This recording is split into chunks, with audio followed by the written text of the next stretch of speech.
Hi, all. Welcome back to the show. This is your host, Emily Torres, aka Catholic Converts.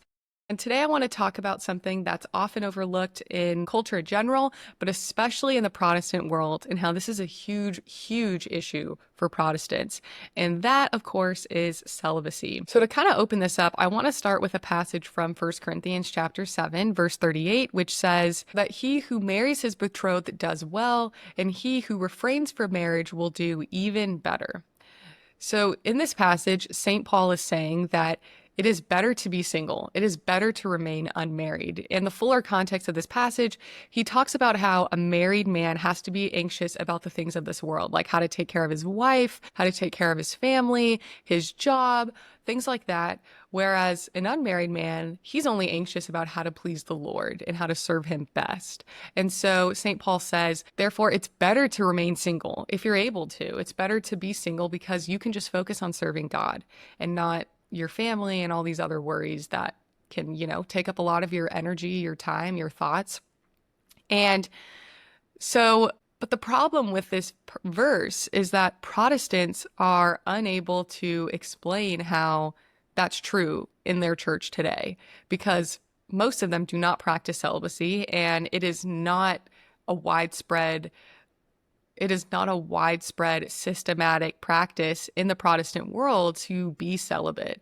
I would say from my experience, and this is just my experience, but if you find somebody that's single in a Protestant church, especially in the non-denominational world, it's probably not because they chose to be. It's probably because they can't find anybody. And it's often kind of looked down upon, like, oh, you're single, you're in your 30s and you're still not married. It's kind of a taboo thing.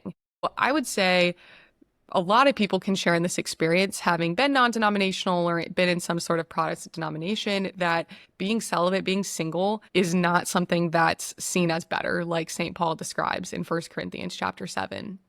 So, okay, but let's just see how Protestantism treats celibacy today according to some studies. In one study, it showed that 91% of pastors are married and only 3% of them have never been married previously. So overwhelmingly, Protestant pastors, Protestant clergymen are married. And not only are they married, but oftentimes they won't even be considered if they're not married. So back in 2011, New York Times wrote an article about this man who had years of theological education and experience in ministry, and he applied to over 500 pastoral positions in churches all around the country and didn't receive a single job offer, likely because he was single. New York Times actually reached out to one of the presidents of the seminaries in Kentucky, asking them, can you provide a comment on this? Do you support this view that he probably wasn't hired because he was single? And the president actually admitted, yeah, in their seminaries, they teach if you're single, you're going to be at a significant disadvantage in getting hired compared to somebody who is married.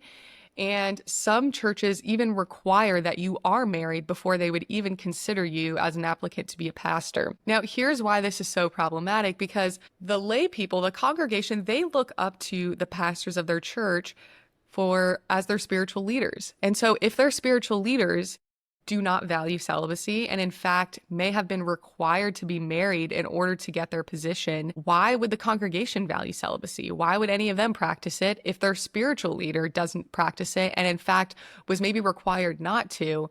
They wouldn't value it. So where did this come from? When did this start happening where suddenly clergymen were being discouraged from being celibate? Well, it really happened at the Protestant Reformation. Part of their roots was anti-clerical celibacy. So nearly all the major Protestant reformers were married and they rejected clerical celibacy. They thought that it was a horrible belief to make clerics, make priests, be celibate. In fact, one reformer, Andreas Karlstadt, argued that all priests should be married. What about Martin Luther? He said that forbidding marriage for priests was a law of the devil. That's a direct quote. He says, these human laws forbidding the marriage of priests are really not laws of man, but of the devil. So Luther, of course, was against it. He ended up getting married after leaving the Catholic Church. He did praise celibacy in some places in his writings, but historians like Scott Hendricks and Mary Weissner Hanks show that Luther seemed to argue marriage was equal to or even superior to celibacy. This isn't just a reinterpretation of Catholic tradition or of early Christian thought, but it's really an innovation of New Testament teaching that it's better to be married. Of course, Jesus himself was not married. So to say that celibacy is less than being married is to say that Jesus chose the lesser path, which of course seems problematic from a Christian standpoint. And Jesus himself taught in Matthew 19 that it's better to be unmarried. This is when he tells his disciples that no one should be permitted to be divorced because what God has joined together, no man can separate. And his disciples ask in astonishment, well, then it must be better to not get married. And Jesus says, this is not something that all people can accept, but some have made themselves eunuch for the sake of the kingdom of heaven. Some were born this way, and such. So Jesus himself agreed it's better to be single. He was single. And of course, St. Paul continues in this teaching that it's better to be single than to be married. But this idea that celibacy is better than marriage was not just seen in the New Testament, it starts in the Old Testament. So for example, in Exodus 19, when God is about to descend on Mount Sinai, he tells Moses to sanctify the people. And part of that sanctification and preparation included abstaining from sexual relations. He tells Moses to tell the Israelites, do not go near a woman before coming up to the mount. Why? Because there is something to be said about God's holiness, God's purity, and abstaining from sexual relations to be ritually clean and pure for the Lord. This is also seen in 1 Samuel chapter 21, when David asks a priest for consecrated bread. The priest agrees, but only if David and his men have refrained from women. And David responds that they always abstain on missions to keep themselves holy. Even David has this idea that we are kept holier, we are kept more pure when we abstain from women on our journeys. And then beyond this, Levitical priests in the Old Testament were also required to abstain from sexual relations with their wives while serving in the temple. So this connection between celibacy and spiritual readiness or a more elevated holy state is not just something that's a New Testament concept, but it's seen deep in the early beginnings of God's story, starting with the Old Covenant. And then, of course, this is most fulfilled and perfected in Christ, who lived a life of perfect chastity. Early church father Methodius said around 300 AD, Jesus should also be saluted as first and chief of virgins. So Jesus himself was recognized as this kind of supreme chief of virgins because he lived this out and fulfilled this perfectly in his life on earth. So let's get into some more early Christian quotes on celibacy. And by the early 4th century, church councils like Elvira, Arles, and Kyra laid out expectations that if a married man is ordained, he must remain unmarried for the duration of his life. Later that century, of course, Gregory of Nazianzus, Jerome, Ambrose, Epiphanius, and many others affirmed that bishops and priests were expected to be celibate. In fact, St. Jerome wrote that ordained men were either virgins or widowers, and if married, they were vowed to perpetual chastity. So they could not have any relations with their wife going forward from their ordination. Even the church historian Eusebius confirmed this, saying that while a bishop may have been married once, after ordination he must abstain from marital relations. So there are numerous early Christians affirming this idea that after somebody is ordained, they're required to abstain from marital relations or to be single if they were ordained while single.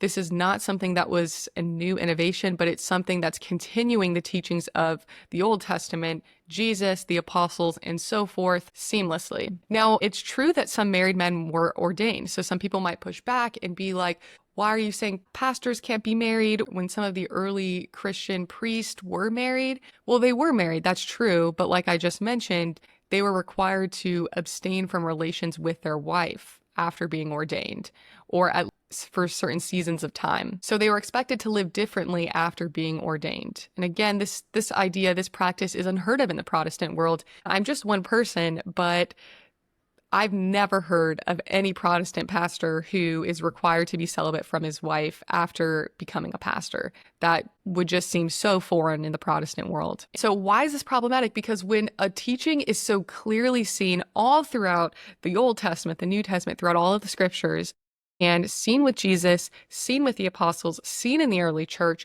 it's very clearly in alignment with Christian teaching and, a biblical practice.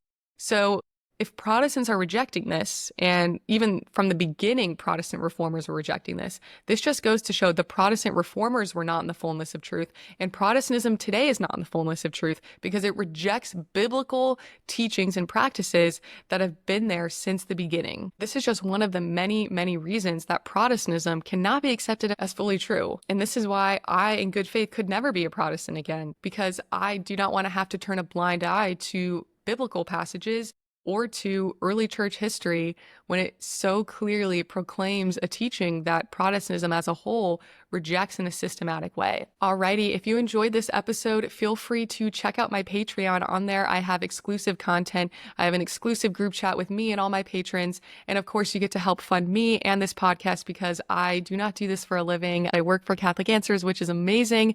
But all of the stuff that I do on my own socials is just funded by myself. So if you guys would like to help contribute to that in any way, it would be so greatly appreciated. Thanks so much, you guys, for listening, and check out my other socials, catholic.converts. God bless.